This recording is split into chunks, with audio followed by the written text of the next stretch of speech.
పెళ్ళైనా పండగైనా వేడుక ఏదైనా పట్టుచీరల ప్రత్యేక వేదిక వారాహి సిల్క్స్. నమస్తే, వెల్కమ్ టు సుమన్ టీవీ. నేను పద్మిని. ప్రస్తుతంతో పాటు ప్రముఖ ఆధ్యాత్మికవేత్త, జ్యోతిష పండితులు, అమ్మవారి సేవకులు, దత్త గణపతి ఉపాసకులు మురళీధర శర్మ గారు మనతో పాటు ఉన్నారు. మాట్లాడదాం. మురళి గారు నమస్కారం అండి. మహాదేవ శ్రీమాత్రే నమః. ధనం ధనం ధనం, ఎవరిని చూసినా ఇదే సమస్య కదండి. ఆ, అవును. చాలా జాతకాలు చూస్తూ ఉన్నారు మీరు ఈ మధ్య కాలంలో, ఇంకా చాలా విరివిగా చూస్తూ ఉన్నారు కదా. ఘోరంగా లాస్ట్ మంత్ అయితే సో 90% ఏ సమస్యలతో బాధపడుతున్నారండి? ఎక్కువగా భూ సంబంధిత డబ్బు స్ట్రక్ అయిపోయిందని. ఆ, రెండవది వచ్చేసి మ్యారిటికల్ లైఫ్. అప్పులు. అదే ఆ, ఇప్పుడు మనీ రిలేటెడ్ అన్నీ వస్తాయి ఇక దాంట్లో. అన్ని అంతే. మనీ రిలేటెడ్ 2022 ఆగస్టు నుండి పూర్తిగా స్తంభించిపోయింది, మొత్తం లాగిపోయిన ఎక్కడివి అక్కడ. అందరికీ ఇదే పరిస్థితి అయితే. అందరికి మాకే ఎందుకు ఈ కష్టాలు అని అనుకోవాల్సిన అవసరం లేదు ఎవరు. అందరి మొన్న ఒక పరిస్థితి. ఆమె వచ్చి సూసైడ్ అటెంప్ట్ చేసుకోవాలనిపించిందట. నా వీడియో చూసిన తర్వాత నాకు ఎందుకో మీ ఫేస్ కానీ మీ ఎక్స్ప్రెషన్స్ కానీ మీరు చెప్పేటువంటి విధానం కానీ చూసి నేను వచ్చిన గురువు గారు అని చెప్పాను. హోప్ అది, వచ్చింది వాళ్ళకి. సో ఉంటాయి, ఎంత చెట్టుకు అంతగాలన్నట్టుగా వారికి సంబంధించినటువంటి ఒక సంథింగ్ ఇబ్బంది అనేటువంటిది ఉన్నవి. ఉమ్, ఇప్పుడు వీరు వారు అనేది కాదు, చాలా పెద్ద పెద్ద వాళ్ళు కూడా. మొన్న అంతెందుకు హీరో సప్తగిరి, సో మీకు పంపే కదా వాయిస్ మెసేజ్. సో అంటే నేను చెప్పేటువంటి విధానమో లైక్ ప్రిడిక్షనో అమ్మవారి యొక్క ఆజ్ఞన నాకు అర్థం కావట్లేదు కానీ, సో చాలా మటుకు కనెక్ట్ అవుతున్నారు, చాలా సంతోషం. ఎక్కడెక్కడి నుంచో నిజంగా వస్తున్నారు చాలామంది పెద్ద పెద్ద వాళ్ళు. ఇప్పుడు అంటే ఒకటి, ఇంతకుముందు మన ఇక లోకేష్ గారి వద్ద ఉంటాడంట, చాలా దగ్గర వ్యక్తి. ఇవాళ మార్నింగ్ కూడా పాపం కాల్ చేశాడు అతను, గురుగారు మీరు రావాలి ఒక్కసారి. సో ఏది ఏమైనప్పటికీ కూడా ఈ 2022 నుండి ఆర్థికంగా ఉమ్, వాళ్ళు ఎట్లా అంటమ్మా, ఇప్పుడు అంతా బాగుంది. ఇప్పుడు నేను అదే చెప్తుంటా, మనం ఎందుకు ఇంత అద్భుతంగా ఉన్నాము, ఉమ్, ఇంత పనులన్నీ మనకు ఎందుకు చక్కగా అవుతున్నాయి, మన పీరియడ్ ఎందుకు బాగుంది అంటే, ఎవరికి వాడు వారి జీవితంను నాశనం చేసుకోవాలని ఎవరు అనుకోరు. లైక్ నేను చెప్పేది పాయింట్ అర్థం చేసుకోండి. ఎవరికి వారు నేను నాశనం కావాలని కానీ, లేదా నేను ఇంకేదో అని ఎవరు కోరుకోరు. అది జరుగుతుంది అనుకోకుండా, ఉమ్, అది జాతకరీత్యా అది జరుగుతుంది. ఎంతో అందంగా. ఇప్పుడు మొన్న ఒకటి మూవీ వచ్చింది, అందులో నేను జస్ట్ అది ఇంటర్వ్యూల మట్టుకే చూశాను. ఉమ్, అంటే ఎంతో అందంగా ఉన్నటువంటి ఆ కథను ఉమ్, అనుకోకుండా యాక్సిడెంట్ అయ్యి హీరో చనిపోతాడు. ఉమ్, అంటే ఇంతటి కొన్ని ఎట్లా ఉంటాయి అంటే, అదే రోజు పెళ్లి రోజు, ఉమ్, 12ంటికి పెళ్ళి, 10 గంటలకు మన అదేమిటి ఏదో స్టోరీ చెప్పడానికి ప్రొడ్యూసర్ దగ్గరికి వెళ్తాడు. మరి పెళ్లి రోజు ఇవాళ, రేపు వస్తానా చెప్పడు. సిచ్యువేషన్ చూడండి. అంటే కొన్ని మనకు మంచిగా ఉన్నటువంటి తరుణంలో ఒకరు మన గురించి కూడా, మీరు పద్మిని మేడం గారు వీడియోలు చేస్తారు కదా ఉమ్, అని చెప్పి కూడా ఉమ్, వారు చెప్పడం జరిగింది. పాపం ఉమ్, వారు అనంతపూర్ లైక్ అడిదిక్కుంటారు. పాపం ఫార్చ్యూనర్ కార్లో ప్రయాణం చేసేటువంటి తరుణంలో 2 పాపలు. ఆ పాప ఎయిర్పోర్ట్లో ఎవరినో డ్రాప్ చేయడానికి వెళ్తున్నారట. ఆ పాప అప్పటి వరకు కూడా ముందు సీట్లో ఉన్నాడు పాప. అంతా 7 ఏళ్ళ 8 ఏళ్ళ పాప. ఆ పాప లలిత సహస్రనామాలు చదువుతుంటే నేను పరేషాన్ అయినా. ఆ 9 ఏళ్ళు 8 ఏళ్ళ పాప, చిన్న పాప. కారు 8 పల్టీలు కొట్టింది. 8 పల్టీలు కొడితే ఎవ్వరికేం కాలే. ఆ పాప ఒక్క ఆమెనే స్పాట్. ముంగడ కూర్చున్న పాప వెనక్కి వెళ్ళిపోయి కూర్చున్నది. అంతా ఈ యాక్సిడెంట్ జరిగి ఒక హాఫ్ అన్ అవర్ అవుతుంది అనగానట.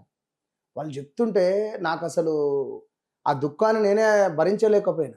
ఆ వీడియోలు చూపిస్తూ వారు చెప్తూ ఉంటే మస్తు బాధ అనిపించింది. ఇక నేనేం దేవుణ్ణి మొక్కాలి, నేనేం ఎట్లా చేయాలి అని నన్ను క్వశ్చన్ అడుగుతాను. ఉమ్. ఏం చెప్తా? ఇట్లా సో అన్ప్రెడిక్టబుల్ గా ఉంటుంది లైఫ్ డెఫినెట్ గా. ఉమ్, ఇప్పుడు గత జన్మలో మీరు వారి కడుపున పుట్టి ఆ విధంగా మీరు చేసి ఉంటారు. ఈ జన్మలో, ఇప్పుడు గత జన్మలో కడుపు కోత మీరు వారికి మిగిలిచ్చుంటారు. ఈ జన్మలో మీకు ఈ కడుపు కోత భగవంతుడు రాసి పెట్టాడు. అంతే కర్మ కదా, అనేది వెనక్కి వస్తుంది. అంతే కదా. ఇప్పుడు గత జన్మలో ఏం జరిగిందో ఇదే కడుపు కోత, ఆ పాపనే మీ అమ్మ కావచ్చు. రైట్. అట్లనే ఆర్థిక బాధపడచ్చు. సమస్యలు కూడా గత జన్మలో చేసిన తప్పులే ఇప్పుడు ఇట్లా సమస్యలుగా మనకి ఆర్థికంగా అంటే లక్ష్మీదేవి పట్ల మనం చేసినటువంటి అంటే ఇప్పుడు కూడా దుర్వినియోగం చేస్తూ ఉంటాం చాలా సందర్భాల్లో.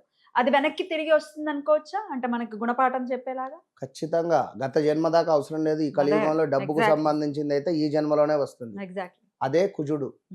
కుజుడు కర్కాటకంలో ఉన్నాడు, నీచబడి ఉన్నాడు. కుజుడు 8వ భావంలో ఉన్నాడు. కుజుడు 2వ భావంలో ఉన్నాడు. కుజుడు 7వ భావం దేనికి ఉంటాడు? గత జన్మలో మనం చేసుకున్నటువంటి కర్మ, అప్పులు. కుజారిష్టేతు సంప్రాప్తే కుజ పూజాంచ కారయేతు కుజ ధ్యానం ప్రవక్ష్యామి రుణ రోగ పీడోపశాంతి ఏతు. రుణాలు రోగాలు. రోగాలను వెక్కిరించే వాళ్ళు ఉన్నారు. అవును. ఆ? అంత సో- నీచము ఆ? సో ఈ డబ్బుకు సంబంధించింది కూడా రైట్. డబ్బున్నోళ్ళు ఒకటిరా మీరంతా అనేటువంటి విధంగా కానీ మేమేమున్నది ఏం లేనోళ్ళు నువ్వు నాతో మాట్లాడితే ఎంత ఈ మాటలన్నీ మాట్లాడాలు ఇప్పుడు దేనికి వాని కష్టాన్ని మీరన్నా చూడబోతున్నారా? రైట్.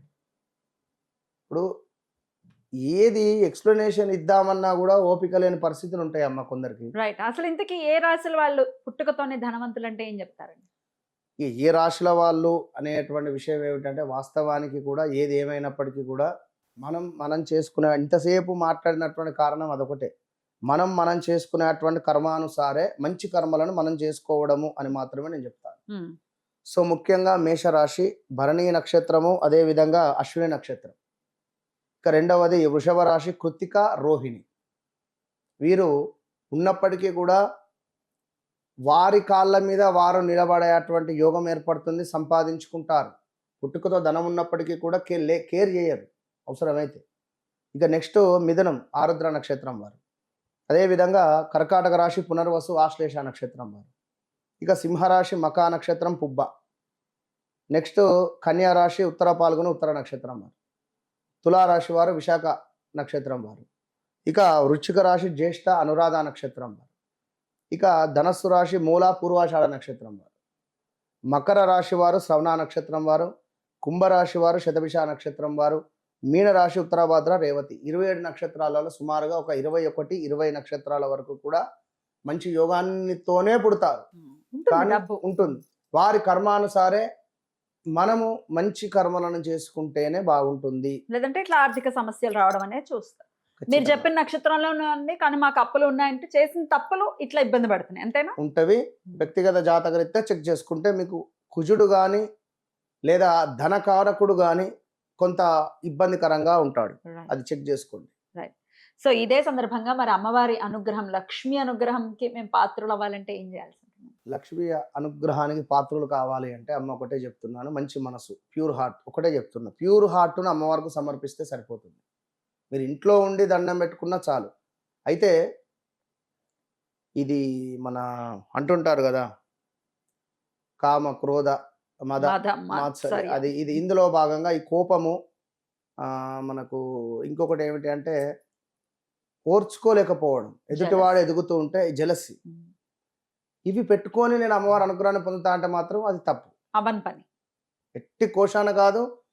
మరి ఇవి జరుగుతాయా? ఫస్ట్ మీకు మీరు క్వశ్చన్ వేసుకోండి. అద్దంలో చూసుకొని నేను ప్రశాంతంగా ఉన్నాను, నిజంగా నేను నా మనసు ఇది అని మీరు క్వశ్చన్ వేసుకున్నాక తప్పకుండా మీరు అమ్మవారి ఆరాధన చేయవచ్చు. అంతే. ఏంటిది అమ్మవారి ఆరాధన? ఏం లేదు, నేతితో దీపారాధన చేసి అమ్మవారికి ఇష్టమైనటువంటిది మన బెల్లపు అన్నము కానీ లేదా కొంత పాయసం లాంటిది కానీ చేసి అమ్మవారికి సమర్పించి చక్కగా మురిసిపోండి. అమ్మవారు మీతో మాట్లాడుతుంది అనుకోండి, చూడండి, ఆ ఫీల్ వేరే ఉంటుంది. అంతే. చాలా చక్కగా తెలియజేశారు. కృతజ్ఞతలండి. నమస్తే. మహాదేవ్.